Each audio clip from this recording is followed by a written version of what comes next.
Hello everyone, welcome ulit sa aking channel, Anting Galing TV. Dito kami ngayon sa magandang spot. Yes. Bukidnon. Yes. Yun oh. Ang ganda ng tanawin dito at saka lugar nila oh. Parang nasa labas ng bansa. Ito ay tinatawag nilang New Zealand. Oh, napakaganda talaga. Napakaganda talaga ang bukid na dito. Tapos malamig pa ang hangin, parang nasa labas ka ng bansa talaga. Ayun, no? Ang daming tao dahil Sabado din ngayon. Tapos may nagsasakay ng kabayo at ano-ano pa. Ayun, no? Ang daming tao, ang daming sasakyan. Tingnan mo naman yung paligid niya, oh, ang ganda. Ayun, no? Ang ganda ng bundok, tingnan, oh, yun, oh. Wow, ganda talaga dito mga boss. Ganda ng paligid talaga, napakalawak pa naman. Di baling sisikat ang araw, malamig naman ang hangin. Ang daming tao dito. Yun o, daming tao. Yun o. Yan ang mga kasama ko ngayon. Daming, ganda talaga ng paligid mga boss. Oh, yan pa. Diyan sila mag-climb mamaya. Maraming tao ng aakyat diyan. Yung bundok na yan diyan, oh. Oh. Ang taas ng bundok mga boss. Pero kaya nilang akyatin yan. Grabe talaga, ang ganda talaga dito. Oh. Parang nasa labas ka na ng bansa. Tapos yung hangin malamig talaga.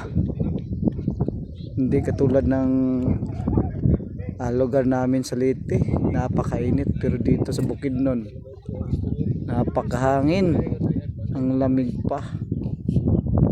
Right. Ang gandang ano dito, ang daming pumasyal dahil magandang lugar dito. Sus, napakaganda talaga ang lugar. Yun o. Oh. Daming nagpipicture-picture, daming baka, daming sumakay ng kabayo, you know. Tapos may tubig pa yan sa gitna, may ano sila, fish pan sa gitna ng bundok, you know. Napakaganda. Oh, gandang tanawin, no? Oh. First time kong pumunta dito mga boss, kaya mag-enjoy kami ngayon dahil first time namin pumunta dito. Napakagandang mga babae nagpupuntahan dito, mga dayo at yung ano, mga iba-ibang planeta ang nagpunta dito. Ganito kaganda ang tanawin dito at saka lugar mga boss. Yan o.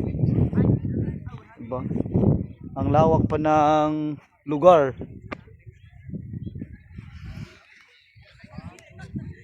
Tirik ang araw pero hindi masyadong mainit dahil malamig ang hangin. Right. Talagang sarap. Kung malapit pa lang sana mga boss, sarap balik-balikan. Sarap pasyalan dito. Tingnan natin dito na mayroong ano dito, napakatarik pero may ano dito, may ilog sa baba. May ilog dito sa baba. Tingnan natin yung ilog sa baba mga idol. Dito lang oh. You know. Ayun oh. May ilog dito sa baba. Ayan oh. Tingnan mo. Tingnan niyo mga idol oh. Oh. Ilog yan. Hanggang doon sa taas, doon. Masyadong makita. Ayan.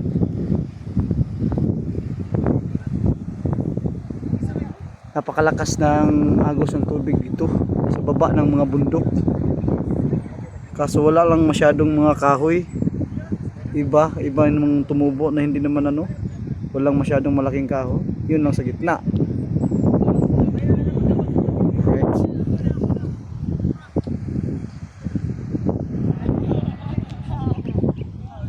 So hanggang dito na lang po. Ako nga pala ulit si Boss Anting, isang simpleng boy na may simpleng buhay at may simpleng pangarap. Salamat po.